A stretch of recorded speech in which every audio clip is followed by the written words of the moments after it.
Narbuka wedharing kandha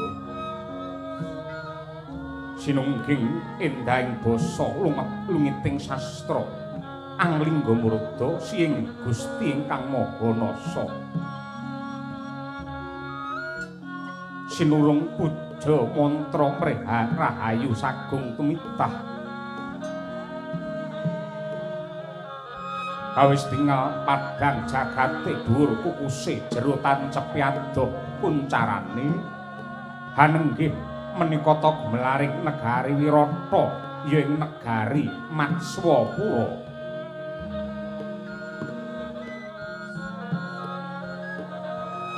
pedhut wis milak mendung wis sumisih dadya tetrawangan praja Wirata temah manggih rahayu karana tindak nista Budi Candala wis sirna saka lumahing bumi Wirata.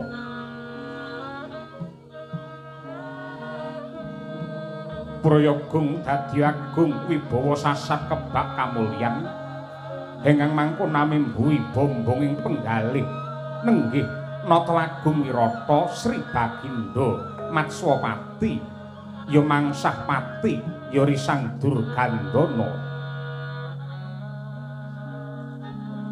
Sanadyan Narendra lalu yuswa parandene hambek adil para marta wicaksana wasis waskita tresna asih mring kawula dasih pramila weh prabawa tentrem mring para sentana suprambahing sagung dumadi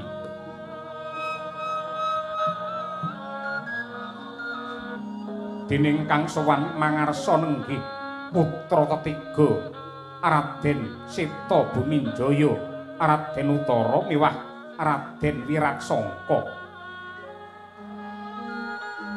hengang satuhut setya mring bangsa bekti mring Sudarma tunduk marang wawaraing Weda Suci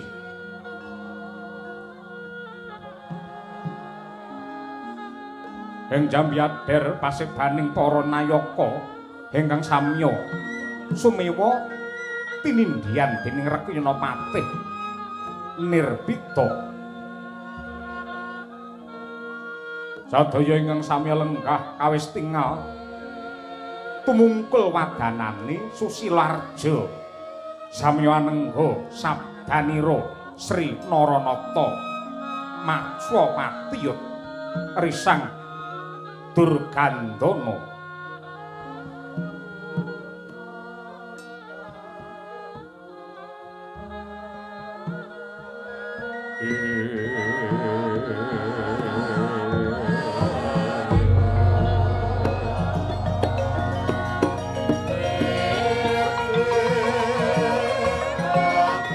dene amaning nata terbut dibawa laksana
Sritinon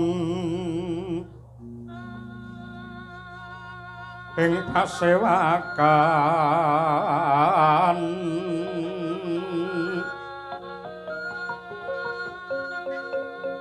busana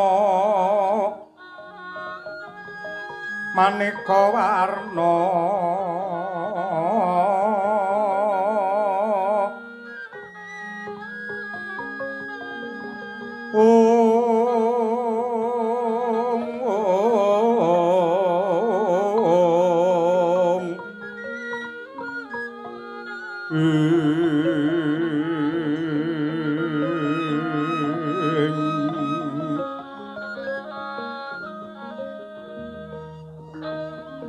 sebak puspiteng udyana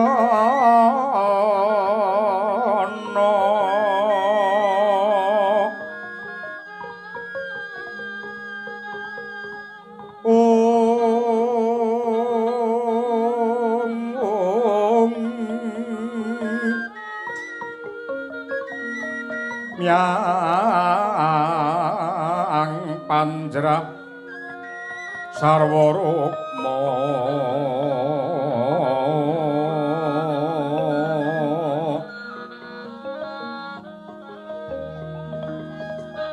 renggeng manik mawa retna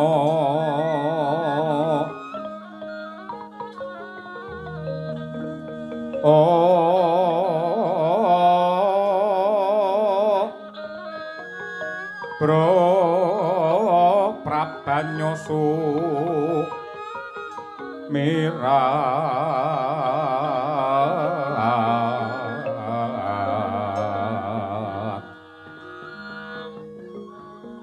kenyaring tejo liweran lir kilat sisiring tadhet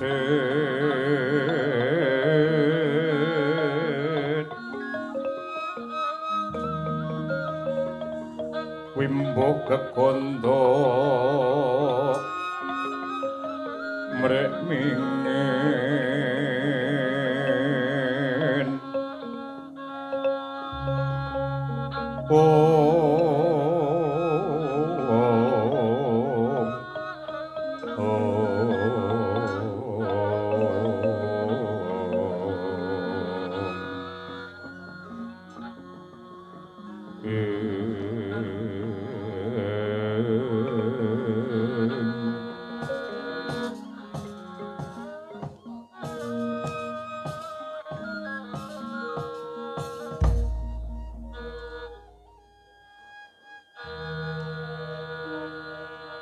Iwang suksma dilinuwih muga paring pepayung pring kayuwanan ingsun satemah ambabar pepadang aning jagat Matswapura kene.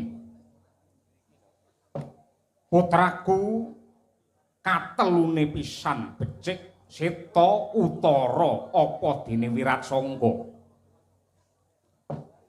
Sakwise jeneng sira ngadhep ana ngarsanipun Rama Maragage prayogakna anggonmu sowan. Kawula ninggih Dewaji. Awit saking berkah pangestu paduka wilujeng niskala niring sambikala anggen kula sowan mboten langkung sembah pangabekti tandha pengaji-aji mawantu-wantu kunju. Seta ndak tampa gawe bombong ing rasa ora liwat pangestuku Maragage tampanana. Gurawalan anggen kula mundi tinampi tangan kula kalih kinalungaken wonten ing jangga kapetekaken wonten ing Jaja rumeketing Wardaya mawahana rah daging kayuwanan. Ora keri anakku Utara diprayogakne anggenmu sowan. Aduh Dewaji. Pangraos boten kirang sekeca anggen kula ngabiyantara mboten langkung sembah pangabekti kula mawantu-wantu kunjuk sandhap pepada paduka. Ya, ndak tampa gawe bombong ing pikir pangestuku Maragage tampanana. Kapundi mugi andadosaken jimating gesang kula Dewaji. ora keri Wirat Sangka diprayogakne anggen musuhan. Kawula nuwun inggih Rama Prabu pangraos boten kirang sekeca anggen kula ngabiyantara sembah pangabektinipun ingkang putra mawantu-wantu kunjuk sandhap pepada paduka. Yo Wirat Sangka ndak tampa gawe bombong ing rasa. Seta utara kelawan Wirat Sangka pasewakan agung ing Ripalungguhan iki ingkang gumelar ana ing negara Wirata yektine pun Rama mung bakal ngunjukake rasa syukur ingkang jero marang kemurane Hyang Agung. Dene Rubeda wis sirna bebaya wis sumisih ingkang nalika semana nimbrung ana ing bumi Wirata ya merga pakartine pamanmu Patih Kincaka rupa Kinca lan Raja Mala ingkang mirong kampuh jingga bakal jungkeng palengganing sun kanthi nindakake sandhi upaya lan uga reka daya anggelar adu jago manungsa ana madyaning alun-alun. Ewadene jago saka kepatihan Kincapura ya kuwi pamanmu Raja Mala lumawan tanding jago saka kraton Wirata ya kuwi bocah pejagalan si Jaga Bilawa. Ya merga adiling Gusti katresnane pangeran satemah karma pala kang nekani Raja Mala Kincaka rupa Kinca kabeh wis padha sirna. Ora mandheg teka semono wae. Pacobane negara Wirata isih sungsun matimbun-timbun awit sinusul Ratu Ngastina Duryudana lan Kurawane bebarengan kelawan Ratu Trigarta Prabu Susarma ingkang murang tata ngrampit negara Wirata. Ya bola bali awit saka pitulungane Hyang Agung lantaran si Jaga Bilawa lan juru beksa Kedhi Wrihatnala wasana mungsuh ingkang hanyerang Wirata bisa sumingkir. Lan nganti Ripalungguhan iki isih gawang-gawang mungguing netra. Nalika mantri pasar Tandha Dwija Kangka matur jujur marang pun Rama lan ndak anggep gegasah marang rasaku satemah mubah-babal kamurkanku Tandha Dwija Kangka ndak kepruk nganggo dadu satemah bentet bathuke mili gethiye lan iba kaya apa kageting batinku jebul sing sesingklon dadi mantri pasar mau Ratu Ngamarta tetunggule Pandhawa ya kuwi si Puntadewa.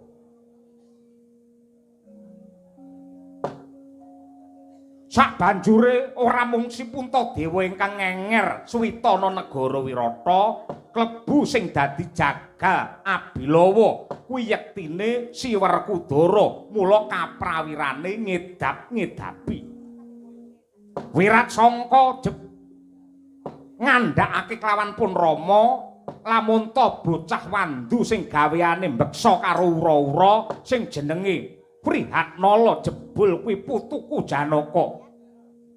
Dama Granti Tripala kuwi dumadi saka bocah kembar ya kuwi Nakula lan Sadewa ewadene Niken Salindri ingkang rina wengi leladi marang adhime Utari jebul kuwi garwa Nata Ngamarta Puntadewa ya kuwi si Drupadi ingkang salin jeneng dadi Niken Salindri. Tur aku wis niteni marambah makaping-kaping angger ana wong wadon sing jenenge Niken Salindri ayune mesti lair tekan batin suarane ya becik dasare ya budaya yen karo wong lanang semune rada gila. Kuwi Niken Salindri. Inggih Kanjeng Rama. Lah yektine dina iki pun Rama kepengin banget ketemu kelawan para Pandhawa mumpung dina iki Dina ingkang isih suci ingsun bakal mundhut pangapura lan ngaturake tarima kasih. Nanging Seta, nanging Pandhawa ripalungguhan iki wis ora ana, Wirata ilang tanpa kabar, Seta. Hanjrah ingkang Puspita Rum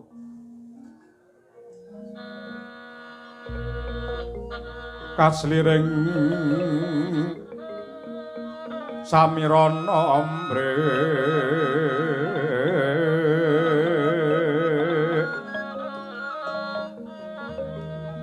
nenggih satri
Kanjeng Rama Prabu jimat sesembahan kula ing Marcapada prapting delahan. Ingkang putra Seta ugi rumaos lingsem.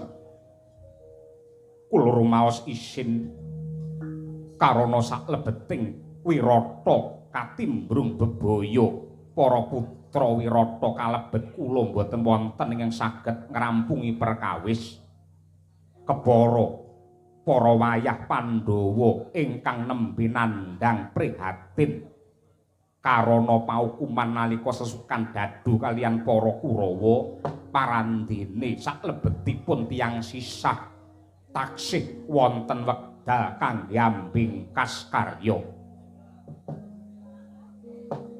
Duh Kanjeng Rama Prabu kalilan matur sisip nyuwun gungi samudra pangaksami. Ya Utara bakal matur apa? Nuwun sewu. Kanthi lelampahan ingkang sampun kababar satemah kula saged mawas diri sedaya pakarti ingkang dipun tindakaken dening warga agung Wirata. Mangka Wirata menika negari ingkang ageng lan kuncara. Ananging para satriya lan senapatinipun ringkih tanpa daya saksampunipun dipun serang kaliyan mengsah. Kula mboten saged nggambaraken menawi Jawata mboten paring pitulungan lantaran para Pandhawa kula kinten Wirata sampun tamat sejarahipun. Pramila saking menika Kanjeng Rama jumbuh kaliyan dawuh paduka rumiyin. Paduka nate paring dawuh bilih nista-nistanipun menungsa menika menawi mboten ngertos dumateng kesaenan lan ugi mboten ngerti kaliyan lelabetaning asanes. Dinten menika Wirata keputangan budi kaliyan para Pandhawa pramila prayogi enggal dipun upaya lan dipun upadi wonten pundi papan dunungipun para Pandhawa. Sigra-sigra yen pramana kanca sigra ngrakit nawang sesangka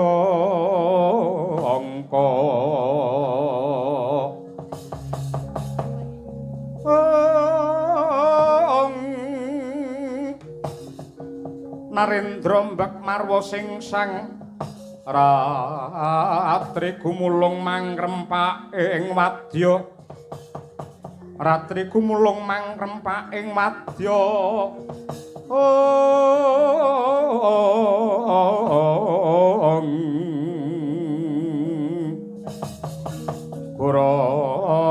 gurnita kakiri-kiri arak bumi prakempita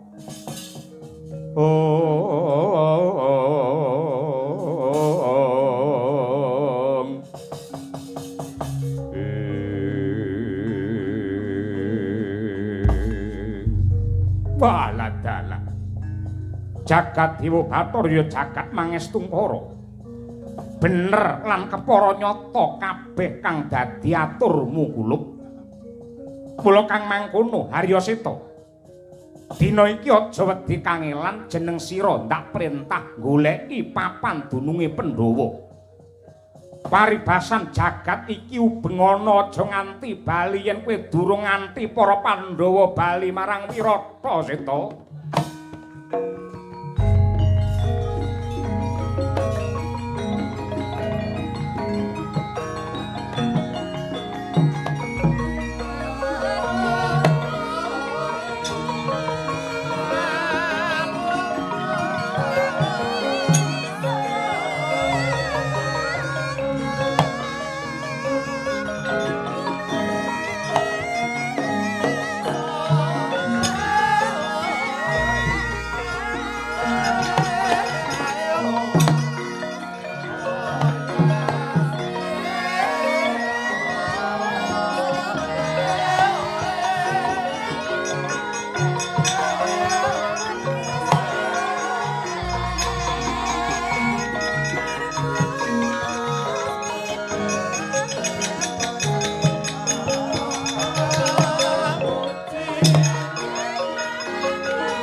Leng-leng ramyan ingkang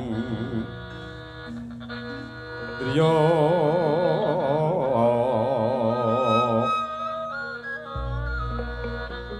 leriwang candra katawangan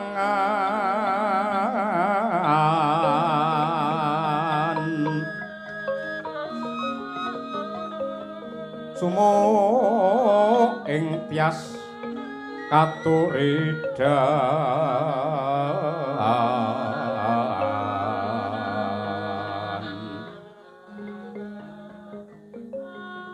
limut kabyataning rujet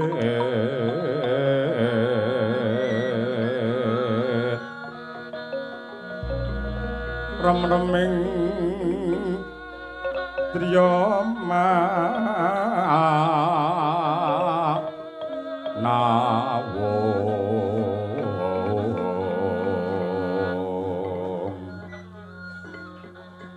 kegunging yuang wi sesa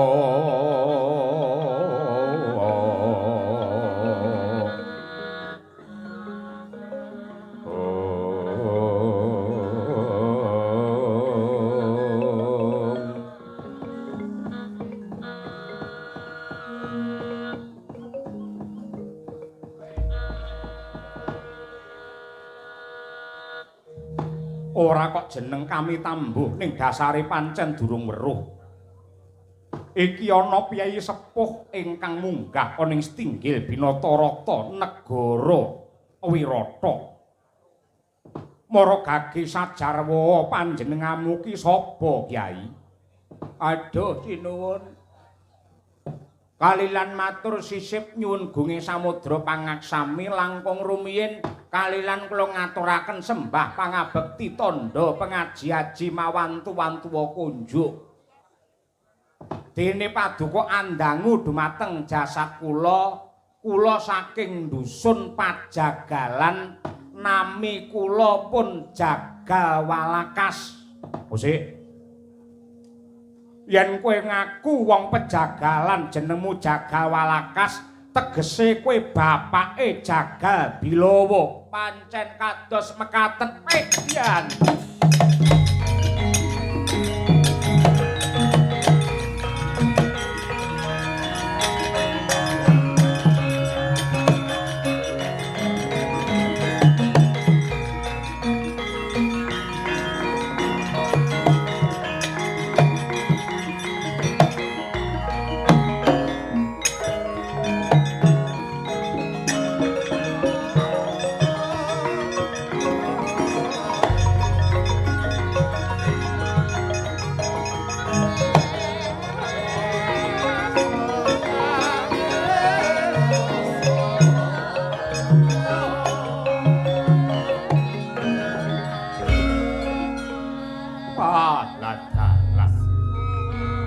ya jagat dewa Bathara ya jagat mangestungkara.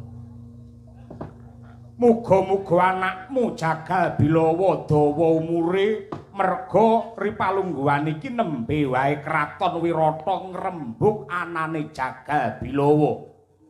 Mumpung Ripalungguhan iki Kiwalakas sowan ana ing Stinggil Binatarata negara Wirata, banjur aku tak nungsung kabar dina iki anakmu Bilawa nang endi. Kula mboten ngertos. Pokoke sak lebete sepi ngeten iki Bilawa niku teng alas mancing kalih bedhili manuk. Kula mboten ngertos lan kula aturi uninga nggih sinuwun yektosipun Jagal Bilawa menika anak kula pupon. Niku anak kula angkat, oh putra Andanu, senes Danu namine anak angkat. Lho, putra Andanu iki tegese padha karo anak angkat ning tembung cara kraton kene. Oh nggih, monggo. Kula menika nggih rumaos bingung kula niku. Ing atase duwe anak sing Surasekti Mandraguna. Rosane kados mekaten iso ngrampungi gawe rumiyin menika mblehi kebo sapi dikeleti dhewe. Tegesipun lare ingkang pinter gawe mareme wong tuwa ning sak rampunge ontran-ontran Wirata. Munduripun para Kurawa lan ugi munduripun Wadyabala Trigarta, si Bilawa menika tanpa pamit kaliyan kula blas mboten enten kabare. Duka nderek paguyuban sinten kula mboten ngertos. Pokoke yen ngerti teng pejagalan niku sepi mesti melu ruwan teng pundi-pundi ngoten niku. Jagat Dewa Bathara angge kados mekaten kula mboten maido, kula mboten maido. Ning yektosipun kula menika anggadhahi anak kula saestu ingkang mijil saking getih daging kula piyambak. Lare kalih naminipun Mustika Aji kalian Mustika Sari. Anakmu sing sejati loro ya kuwi Mustika Aji kelawan Mustika Sari. Nggih, Mustika Aji lek nyeluk ya Pak Ji ngoten mawon. Gaweane usung-usung gamelan. Ewadene ingkang kula sowanaken wonten ngarsa paduka lenggah wonten wingking kula menika nggih niki anak kula sing mbarep sing jenenge Mustika Aji. Nyembah karo ratu ta cluk-cluk. Lho nggih sinuwun Prabu Matsopati kula ngaturaken sembah pangabekti mawan tuwan-tuwa kunjuk. Iya Mustika Aji tak tampa gawe bombonging rasa diprayogakne anggon mulungguh. Lho nggih mboten kirang sekeca anggen kula sowan. Lak banjur Janur Gunung kadengaren kowe teka ana ing pendopo negara Wirata mokal lamun torang gimbol wigati. Nuwun sewu yektosipun waleh-waleh menapa kalilan matur sisip nyuwun gunge samudra pangaksami. Kula menika dados tiyang sepuh sak saged-saged netepi tembung tuwa. Wong tuwa niku kedah saged tutur uwur lan sembur. Tutur tegese mulang karo anak. Uwur tegese mbantu marang anak. Upaminipun kok anak mbangun omah raketang genteng siji bata siji, wong tuwa ya kudu melu urun. Angka 3 sembur, ala tanpa rupa kula menika sregep tirakat, kula sregep manembah nyuwun dumateng purbane Hyang Agung supados anak kula kekalih dados lare ingkang mulya lair batin bejo donya nganti tekan akhir. Mang amini to. Lho amin amin amin. Ngoten. Ning nyatane sedaya panjangka pangenta-enta lan panggayon niku mboten saged mulus kados ingkang kula pikajengaken maknanipun. Mustika Aji niki saben-saben kula tari rabi. Le, bapakmu wis buwuh ning ngendi-ngendi, bapakmu wis nyumbang ning ngendi-ngendi. Para tangga teparo kabeh padha takon, besok kapan menawi Jagawalakas menika gadah kersa utawi kagungan damel mantu. Lare niki kula takoni, wong wedok endi sing kok senengi? Mboten. Cah ngendi sing gawe renane atimu? Mboten, tetep gedhek ngoten niku. Ning kageting manah kula sumpahe si Mustika Aji gelem rabi yen karo adike dhewe sing jenenge Mustika Sari. Wah.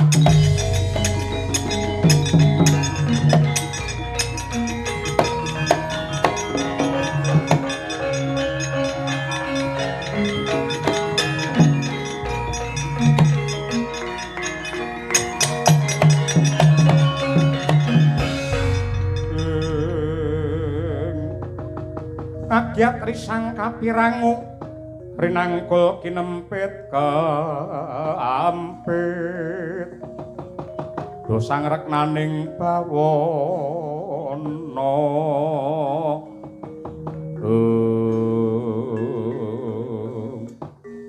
Mustika Aji kawula nuwun wonten timbalan ingkang ngadhawuh sinuwun kowe ngerti karo agama ngertos agamamu apa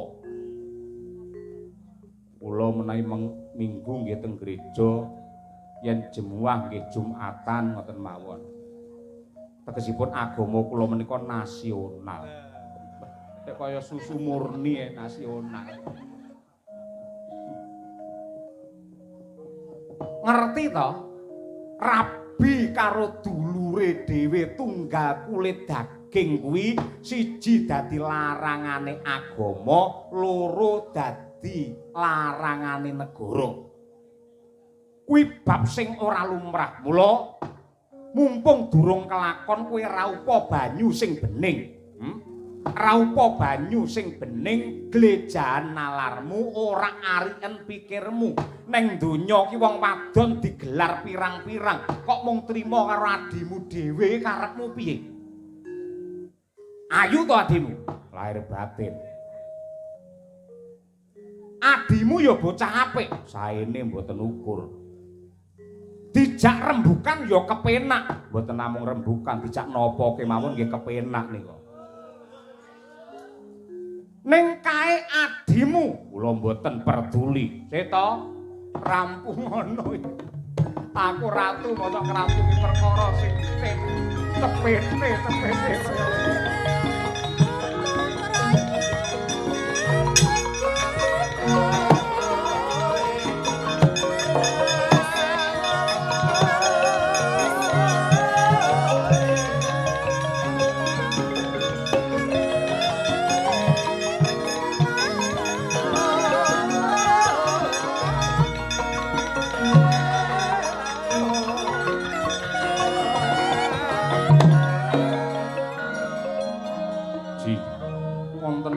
jenengan putra Pambayun Wirata jeneng Kuseta wonten dawuh Raden ayo dina iki melu aku jagongan sing kepenak karo Seta mboten langkung sendika ngestakaken dawuh napa badhe dhateng Wandi kula mboten sangu napa-napa sing nukupi aku ayo metu